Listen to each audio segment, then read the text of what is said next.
Okay, so something interesting happened over the weekend, and it's a letter, a lovely little letter from Bernie Sanders, and on paper it sounds great, and as much as I would like to give it a chance, I know better. When you're a victim of abuse, you realize that you've been abused, and the Democrats, most notably Bernie Sanders himself, who created a movement, an organization, and infrastructure, he literally just threw it to the wolves and said, F you, vote for Hillary. Then F you, vote for my good friend Joe. But this 2024 defeat the Democrats got, I guess Bernie might have found his balls again, which I find debatable. But all right, Bernie, you wrote yourself a little letter. You wrote a letter to the people. All right. And I think it's only fair that, we kind of bring it up here and read it for everybody to see and witness firsthand. So let's go ahead and talk about it. Share it. Embrace it. Just really, really, really, really, really talk about it, right? Because I'm pretty sure a lot of us got this letter in the mail, right? And maybe it wasn't, to all of us, but we got some sort of letter. Somebody people did. Dear Brett, probably dear whoever. Tough times. The American people understand that our economic and political systems are rigged. They know that the very rich get much richer while almost everyone else becomes poorer. They know that we are moving rapidly into an oligarchic form of society. Already there, Bernie.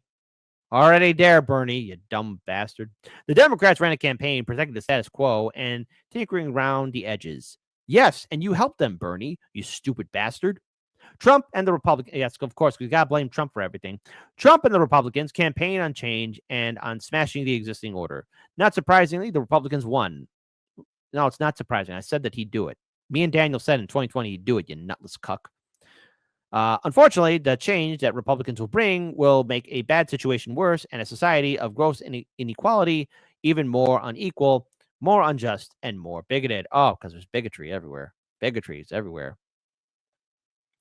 Will the Democratic leadership learn the lessons of their defeat and create a party that stands with the working class and is prepared to take on enormously powerful special interests that dominate our economy, our media, and our political life? No, Bernie, and you said it yourself, highly unlikely because you got screwed up the wazoo willingly, not once but twice. Hey, folks in my audience, you want your money back that you donated to that nutless wonder called Bernie Sanders type 1 for? No, I'm okay with my money going away. Type 2, give me my money. Alphonse Capone style. The correct answer is 2. I'm not rigging the election. I'm just giving you guys a legitimate choice, a legitimate businessman choice, Alphonse Capone style. And in this household, Alphonse Capone is a saint. They are much too wedded to the billionaires and corporate interests. Well, no shite. And that fund their campaigns. Given that reality, where do we go from here? How do I get here? That is a very serious question that needs a lot of discussion in the coming weeks and months. Well, Bernie, I have an answer for you. How do we expand our efforts to build a multiracial, multi-generational working class movement? How do we create a 50-state movement, not politics based on electoral college and battleground states? How do we deal with Citizens United and the ability of billionaires to buy elections? Well, moron, we're waiting. You keep on asking questions. Well, we're waiting. How do we recruit more working class candidates for office at all levels of government? Well, tell us. Should we be supporting independent candidates who are prepared to take on both parties? How do we better support union organizing? He keeps asking these questions. Your writing is atrocious, Bernie. How do we put together listening sessions around the country that intentionally seek to input from people who did not vote Democrat in the last election? Well, I don't know. Maybe go on independent media, Bernie, like you used to back in the day. Remember that? Maybe not carry water for the Democrats, you cuck. Maybe actually have a backbone. I'm not going to give this letter a chance, or even Bernie. I mean, I'll listen. But, dude, in 2017, at the People's Summit here in Chicago at McCormick Place, people were asking you to form an independent third party. I remember. I was there. Daniel was there. We were there. And what did you do when the people were shouting in the auditorium? You dismissed them. I remember that. Okay, I shouldn't get too angry. I shouldn't get too angry because that's a bad example. I got to be nice. I have to be nice. I have to be better. Be best. How do we use, again, he's asking more questions. You're asking more questions. How do we best use social media to build our movement? Go on independent media, you stupid moron. God, I feel like Furio when he slapped around that doctor at that golf court. You got to be on your head. You got to be on your head, Bernie. And combat the lies of disinformation coming from the billionaire class and right-wing media. How do we build sustainable, long-term, issue-based organization structures that live beyond individual campaigns? Yeah, okay, or whatever. These are some of the political questions that together we need to address. And it's absolutely critical that you make your voice heard during this process. Not me, us. This is the only way forward, solidarity. So in other words, you just wrote a crap letter. Probably he didn't write it himself. Bernie, there is no future with the Democrat Party. And you know, I don't want to be a bad guy here. I don't. I want to be a good guy here. I do. But I can't give this letter any real gravity. Okay, I'll listen. But then I realized, oh, wait, it's coming from Bernie Sanders. I'm going to play a video, okay? It was of yours truly way back in the day. Back in the day when I had some kind of hope. Hope in the unseen, you know. Hope out there in thinking that there was some way really to maybe build a better future. And it was the early days of Hard Lens Media. And I want to get to this real quick. I do apologize for it. Let me just try and find it here because it is very disheartening that that you know we are in this time. So let me go ahead and pull this video up here. It's an early Kit Cabello. Back when I had hope. Back when I believed, you know, and it was at the DNC convention, and it was me interviewing Jimmy Dore about third parties. So give it up for the fresh, clean shaven Kit when I still had the audacity of hope. Sorry for building up. Just wanted to get it up here correctly. But here we go. Take it away, Kit Kat. Take it away, Jimmy Dore. Charismatic leader who has a clear agenda. And we have one. It's called Bernie Sanders. He has a clear agenda. He's the most popular politician in the entire country. His agenda is the most popular agenda in the country. So we have that. Can we reform the Democratic Party from the inside? I don't think so. So I think I'm part of a thing called Draft Bernie. So we're trying to get Bernie to start a third party because all major change in America really has come from third parties. When Abraham Lincoln became the president, the Republican Party wasn't even a national party. They were a regional party, but they had the better ideas, right? So the better ideas win. So Bernie has the better ideas, and I think what either happens is the Democratic Party gets absorbed into Bernie's party, or they do the opposite. They completely adapt and absorb Bernie and the progressives, and they change as a party. But they can't be changed from within. They have to have an outside pressure. If during the 2016 general election, if everybody who agreed with a Green New Deal voted for the Green New Deal, we would have a radically different country right now, because that would have been 20 to 25% of the electorate. The Democrats would have got 20% of the elect, and we would have been more popular than them. And the Democrats would have been either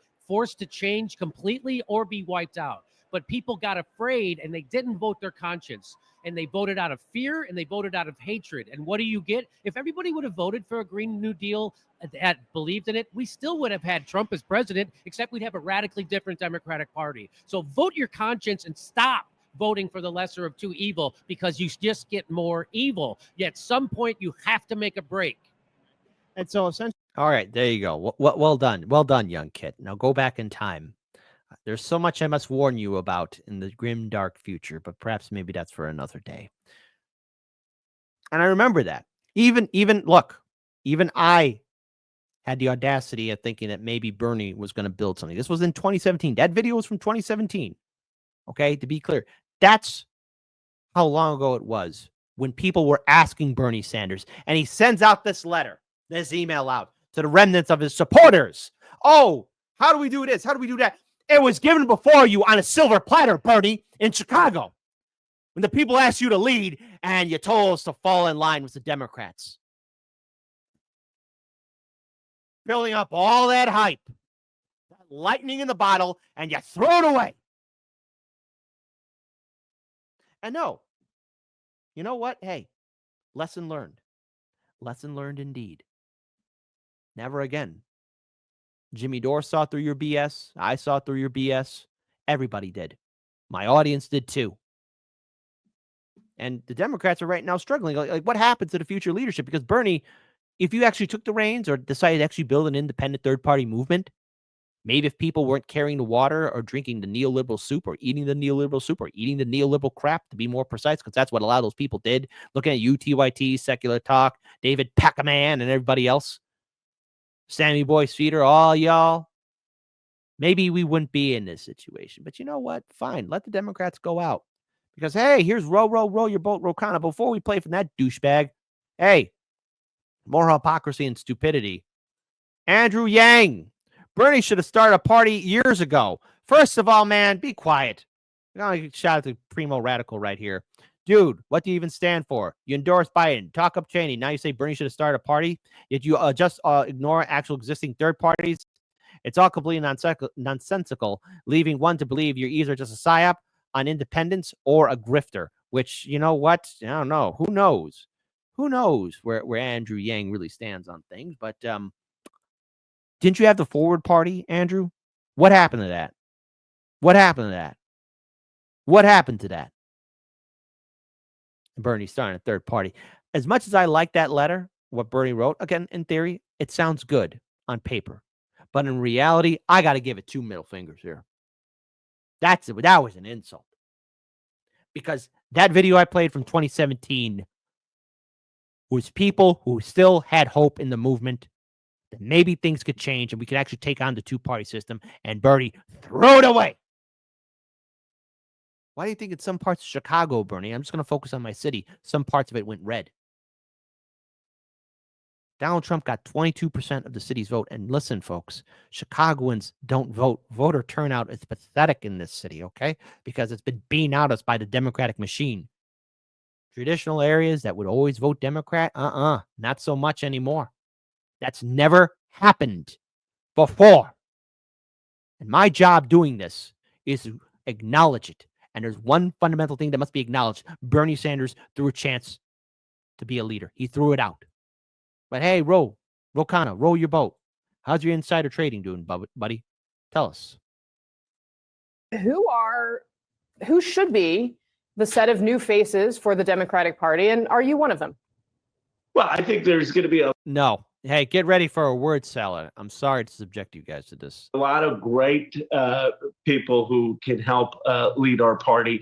You have people who've won swing districts like Pat Ryan, Chris DeLuzio, Marie Gullenkamp Perez, who we need to listen to in these communities. You have strong progressive voices like Maxwell Frost and Delia Ramirez, who understand how the war was a big issue in losing young people. So I just think that I'm excited about a whole new generation. Of course, I would like to be part of the conversation on economic reindustrialization and what we need to do to bring economic prosperity to places that have been left out. But I'm excited about a whole new generation of leaders. Are you considering running for president in the future? No, not right now. Not right now, because I got some insider trading to do. And I hate that platform, Unusual Whales, that's calling out me and my fantastic friends in the Democratic and Republican Party. God, I am so glad that Sabby and Jimmy Dore dragged him on their shows. Well, hey, Sabby, doobie-doobie-doo. Well done, Jimmy. Well done. Honestly, we don't even have a majority yet in Congress. We've got a lot of rebuilding to do. Here's what I think every Democratic leader should do after this. Spend 6 months outside the country, go to communities, listen. Really, let's build up a bottom-up agenda.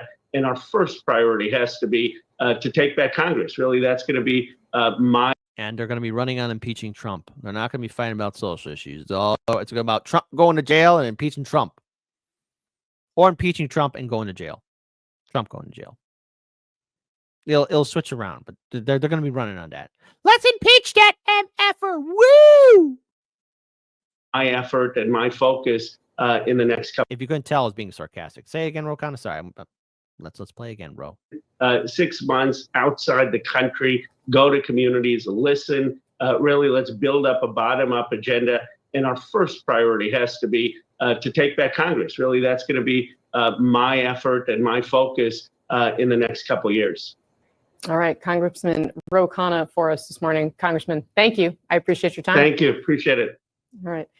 Jeff Zeleny, can I ask you about kind of his positioning inside the Democratic Party and what's next for them because let's be real. Yes, it's early. Okay, we've still got another 4 years till the next election, but it's not like these people don't start thinking about it right away. Right. And we really don't have 4 years. It's actually much shorter than that. I mean, I think that the congressman is definitely in the mix in terms of leading the Bernie Sanders wing, I guess, of the party, if you will. He has traveled across the country throughout the election, earning a lot of relationships with Democrats in battleground states and elsewhere. So I absolutely think he'll be in the mix. But look, Democrats are going to be, it's not going to be at the forefront of the conversation in Washington, but out in America, it will be. And we'll get our first look at that, at who are the ranking finalists for the DNC chair. And that'll be coming up next month. Yeah.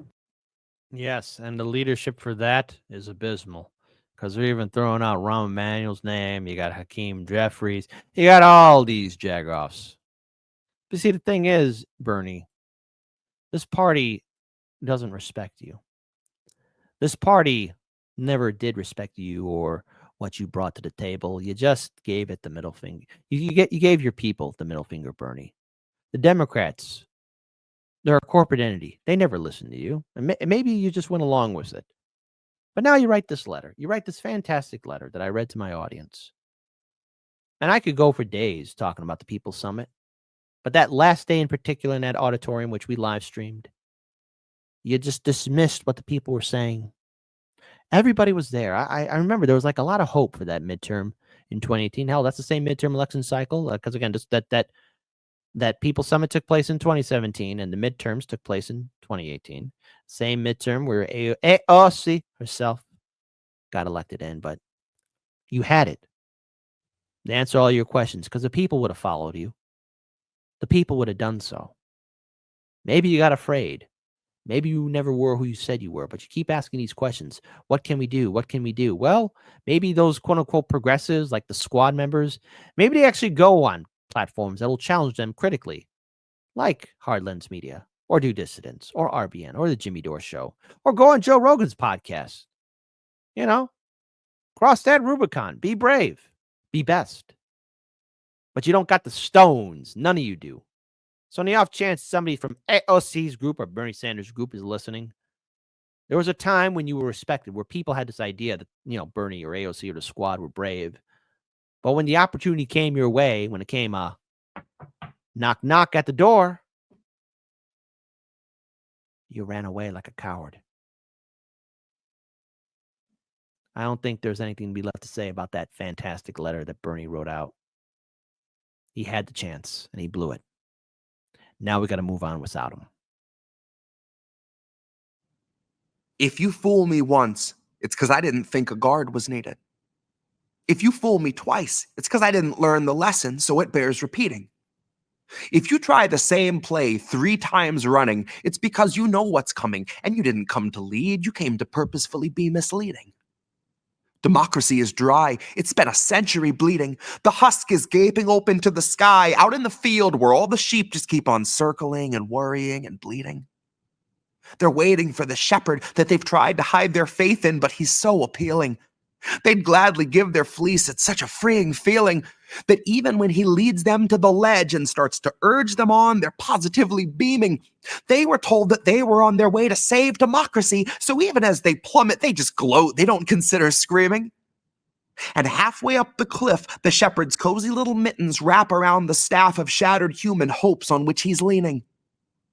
He shows the gentle grin that used to stir your inner spark, and he says, "Not me, us," as he gestures to the oligarchs. He knows that if he runs, they're going to stop him like a stolen car. And he'll easily surrender because it bought a lot of time for laying mines in all the grassroots. Suddenly, the tiniest of movements gets you blown apart. Suddenly, you're in a play that's set on an election day and voting for the fire, unaware you're playing Joan of Arc. Suddenly, the shepherd pulls the rug and slips a hood across your clueless mug, and everything goes zero dark. I'm gonna warn you once more before it's 2024 and you fuck around and find out who your heroes are. to take a step back from the herd, and you'll learn that you can spot who all the shearers are. If you really want to know the product that they're selling, I can take you where the mirrors are. If you think your voice is finally ready, I can tell you where the lyrics are. I hid them in a box I had to bury neath the cobble when they carpet bombed the promenade and raided all the street bazaars. Now all we've got's the marketplace, and you're too broke to even bother asking what the options for your treatment are. Suddenly, the raw debris of homeless human dignity will find it has 100 teeth for every badge and sweeper's arm. Suddenly, they speak in solidarity and each is armed. Suddenly, the sheep can see the shepherd for his truest form and all pitch in at once to help him buy the farm. And now it's zero dark, and all is calm and peaceful save the distant wail of sirens that approach beside the flames of dawn. Suddenly, the carrot's just a string that's on a stick, and all your movements make you sick because the prize is gone. Now, we could go and flee into the forest low and meek, or we could exercise our right to feast and go and graze on Biden's lawn. Because he's been sowing seeds that seep a toxin out to sap a bit from each of us and keep on leaching decades after Biden's gone. So regardless who they summon out of hell to come and do the job, it will not feel like Biden's gone. But in that time of hopelessness, you cannot trust the shepherd when he once again comes asking you to humor him his siren song. And it's cute that you can innocently, honestly assume that's just a symptom of a system that was wired wrong, and not the standard feature, basic function, primary objective of a mass hypnosis firebomb. You don't need to know the words to cry along. Someday it'll hit you like an officer who pistol whipped their ride along. Broke his jaw and kept his job and kept it moving right along. That voting isn't red or blue or black or white or right or wrong. Voting's like a firing squad where you can choose the firearm. It's slow extinction by and large. It's Super Tuesday supercharged. It's all your futures, roots and all, just tossed out on a garbage barge. It's everybody dropping out to push the biggest oligarch. It's everybody voting fire, registered as Joan of Arc.